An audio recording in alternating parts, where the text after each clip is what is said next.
La tâche de Meghan Markle et du prince Harry de rester commercialement pertinents à travers leurs projets Netflix et Spotify ne sera pas une tâche facile, a déclaré le commentateur royal Jack Schaffer plus tôt cette année.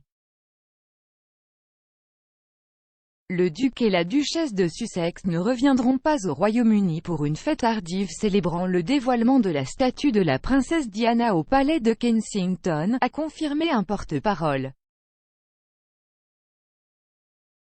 Harry est retourné dans son pays d'origine pour le dévoilement en juillet, mais une fête avec 100 invités, dont l'ami royal Sir Elton John, a été reportée à plus tard ce mois-ci. Le couple serait libre de se rendre au Royaume-Uni après que les États-Unis aient levé les restrictions de voyage pour autoriser les voyages sans quarantaine, mais ont choisi de rester en Amérique. Le couple est récemment apparu lors du marathon télévisé de 24 heures de Global Citizen, où ils ont tenté de sensibiliser le public à l'inégalité des vaccins Covid-19. S'exprimant depuis la grande pelouse, Harry a déclaré « Sommes-nous prêts à faire le nécessaire pour mettre fin à cette pandémie ?» Avant que Meghan n'ajoute « Il y a tellement de choses que nous pouvons faire aujourd'hui, maintenant cela peut nous rapprocher de la fin de cette pandémie et c'est pourquoi nous sommes tous ici. » Les efforts caritatifs sont au cœur du travail du couple depuis qu'ils ont quitté la famille royale l'année dernière, après avoir fondé leur organisation à but non lucratif, Archewell. Au sein des Archewell se trouve leur division commerciale qui abrite une branche média, destinée à produire du contenu dans le cadre de leurs accords Netflix et Spotify. Les sourcils se sont levés lorsqu'ils ont révélé qu'il avait obtenu des contrats avec les plateformes de streaming.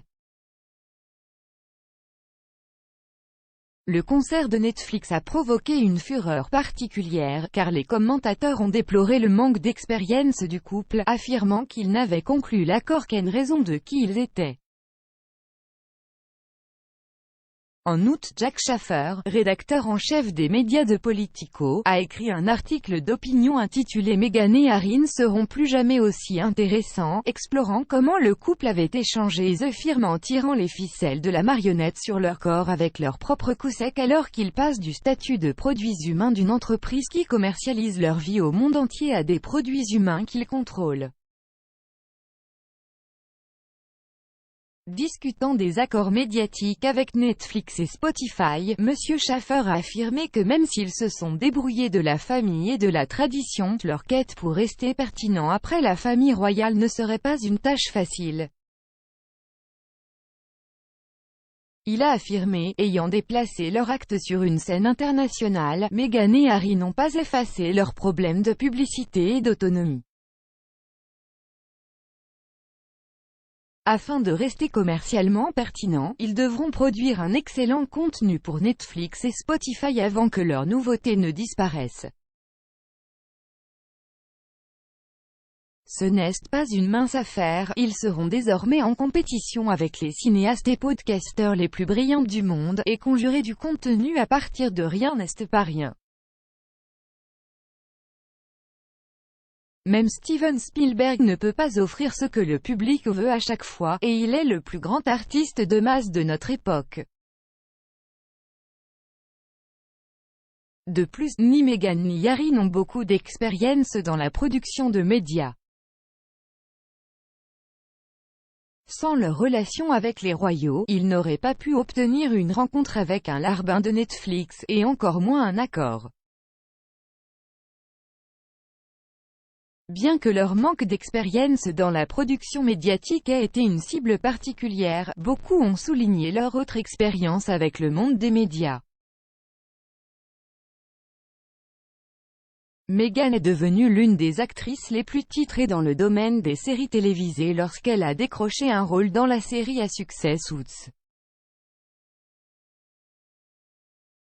Et bien que Harry n'ait pas figuré derrière la caméra, le royal a grandi fermement placé devant son objectif, étant apparu dans d'innombrables segments télévisés, jouant également dans des émissions caritatives occasionnelles et des messages aux organisations. Beaucoup ont également félicité Meghan et Harry pour le contenu qu'ils espèrent produire. Le premier projet de Meghan pour Netflix, Pearl, est une série animée qui verra les aventures héroïques d'une fillette de 12 ans alors qu'elle parle à des femmes remarquables de l'histoire. Marlene Koenig a déclaré à Express.co.uk qu'elle pensait qu'il était grand et important que Meghan se concentre particulièrement sur l'autonomisation des femmes à l'intention d'un jeune public. Elle a déclaré « Ils recherchent des projets qui soutiennent ce que leur travail veut être en soutenant les minorités et la santé mentale en racontant des histoires qui seront intéressantes. »